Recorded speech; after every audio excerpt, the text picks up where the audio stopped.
Good morning to all of you. Lesson 1 कल हम लोगों ने किया था टिल पेज 3। आज हम लेसन 1 का पेज नंबर 4 से शुरू करेंगे। कल हमने देखा कि फॉगी ने बॉल मारा था, but the ball went past him by a wide margin. At that point Mahi from the other team came forward and said, wait, let me show him how to bat first. दूसरी team से माही नाम का एक खिलाड़ी वो आया और कहा कि रुको, पहले मुझे फॉगी को बैट करना सिखाने दो। He held foggy from behind so that they were both holding the bat together. तो वो फॉगी को पीछे से पकड़ा था, फॉगी के पीछे से बैट को भी पकड़ा था वो, और वो दोनों ही बैट पकड़ के था। Farhan bowled gently again. The two boys somehow managed to hit the ball in a joint effort. Farhan जो कि बॉलर था वो बॉल दिया, जेंटली दिया, और दोनों ने मिलकर बॉल को मारने में सफल रहे। The other boys urged Foggy to go for a run. बाकी के जो खिलाड़ी थे वो फॉगी को इनकरेज कर रहे थे ताकि वो एक रन ले पाए। अर्ज्ड का मतलब है to insist. Foggy had never run as he ran then. इससे पहले फॉगी इस तरीके से कभी दौड़ा ही नहीं, उस समय जो दौड़ा। But he made a great effort and started running towards the other wicket. और दूसरा विकेट की तरफ बहुत ही जोर शोर से दौड़ने लगा। By then, the ball had already reached Farhan. Farhan के हाथ में तब तक बॉल आ चुकी थी। He could have easily won the match by getting Foggy run out by throwing it on the wicket. Foggy को आराम से वो रन आउट कर सकता था उसका विकेट में बॉल मार के।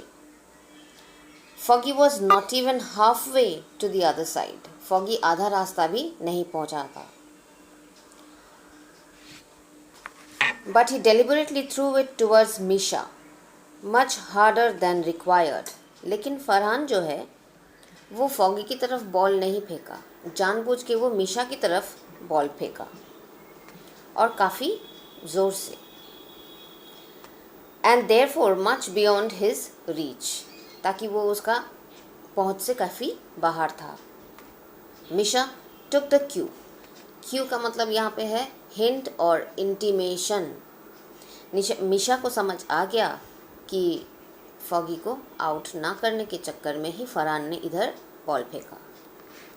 The ball went from one fielder to another, never reaching where it was suppose to. तो बॉल इधर से उधर एक दूसरे के फील्डर के पास जा रहा था, और जहाँ जाना था वहाँ पहुँच ही नहीं पा रहा था। In the mean time foggy had reached the other side with great difficulty. बहुत कोशिशों के बाद फॉगी जो है दूसरी तरफ पहुँचा। Puffing and painting.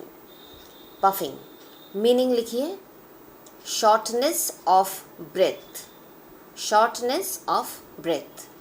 And panting का मतलब है रैपिड ब्रीदिंग। पैंटिंग का मतलब रैपिड ब्रीदिंग। तो बहुत ही तेज़ दौड़ने की वजह से उसको सांस लेने में दिक्कत भी हो रही थी, और वो लगातार छोटे छोटे सांसें ले रहा था। When the ball had gone past the wicket and much beyond the reach of the nearest fielder, तो बॉल पास हो गया, विकेट पे लगा नहीं, और तब तक फॉगी जो है विकेट पे पहुंच चुका था। And much beyond the reach of the nearest fielder, the boys coaxed him to go for another run.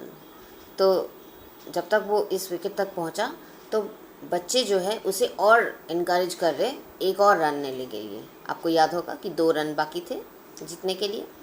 Coax का मतलब परसुएड, बुक में भी मीनिंग है इसका। Foggy scrambled to run once more. Foggy scramble का मतलब है मूव्ड क्विकली, इसका भी मीनिंग है आपके बुक में। फॉगी फिर जल्दी जल्दी और एक रन लेने के लिए तैयार। Run Foggy run, they shouted as many of them started running along with him. जोर जोर से जल्दी करो बोलते बोलते फॉगी को भी इनकरेज कर रहा, फॉगी भी दौड़ रहा, और वो लोग भी इनकरेज करते करते दौड़ रहे हैं। Foggy manage to reach the other side. Foggy दूसरी तरफ पहुंचा। With these 2 runs he helped his team win the match. ये दोनों रन्स के वजह से वो अपना टीम को जिता दिया था. The 22 boys came on to the field, picked up Foggy and carried him on their shoulders around the field. सारे 22 बच्चे फील्ड में आ पहुंचे और फॉगी को अपने कंधों पे उठा लिया. It was no less than the joy of winning the World Cup. World cup जीतने की जो खुशी, उस खुशी से कुछ कम नहीं था ये. Foggy had hit the winning shot. Foggy ने जीतने का जो लास्ट विनिंग शॉट है उसको मारा था. And he was the hero of the game. और वो गेम के हीरो बन गए. That evening was a very special one for foggy. उस दिन शाम फॉगी के लिए बहुत ज़्यादा स्पेशल रहा. The whole family sat at the dinner table and discussed the match and how Foggy help the team to win. उस शाम डिनर टेबल पे सिर्फ और सिर्फ फॉगी का ही बारे में बात हुआ. कैसे फॉगी खेला और कैसे विनिंग शॉट लिया और उस वजह से किस तरीके से वो टीम की मदद किया. His mother couldn't stop thinking about how, with their little act of kindness, the boys had made such a big difference in Foggy's life.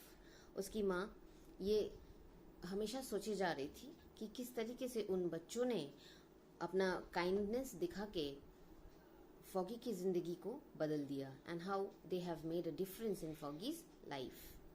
She remembered how his face had lit up when they were returning home after the game. उस खेल के बाद foggy जब आ रहा था अपनी माँ के साथ वापस, तो उसका चेहरा पूरा खिला हुआ था. Very proudly he had said. बहुत ही गर्व महसूस करके वो कह रहा था, mom I knew I could do this. और वो कहा था कि माँ मुझे पता था कि मैं ये कर सकता हूँ. तो फॉगी के दोस्तों की काइंडनेस की वजह से फॉगी के अंदर जो सेल्फ कॉन्फिडेंस था वो आ गया.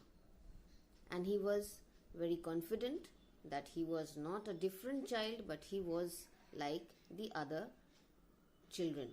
He was a normal child.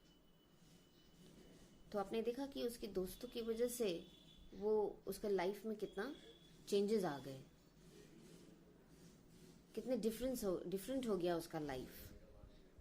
So message ये मिलता है हमें कि किसी का भी डिसेबिलिटी को अगर हटाना है तो उसे हमेशा कंफर्ट जोन से बाहर जाके इनकरेज करना चाहिए, ताकि वो आगे का जो चैलेंजेस है वो ले सके और बाहरी लोग उसे सहायता करें. ये स्टोरी आपके साथ मैंने एक्सप्लेन तो कर दिया, but you will read the story line by line. Question answers जो है रिगार्डिंग इट, हम क्वेश्चन आंसर्स आपको कल भेजेंगे और कॉपी बनाना चालू कर दीजिएगा. जितने क्वेश्चन आंसर्स दे रही हूँ उतना ही फ़िलहाल लिखिएगा कॉपी में. और प्लीज़ एक बात और कि for the question and the answer you will use only one colored pen, one ink pen, single ink pen. That means if you are using black pen, you will use black for question as well as answer. If you are using blue pen, you will use blue for question as well as answer. Question के लिए black, answer के लिए blue, ऐसा नहीं कीजिएगा, ठीक है. घर पे रहिए, स्टे सेफ एंड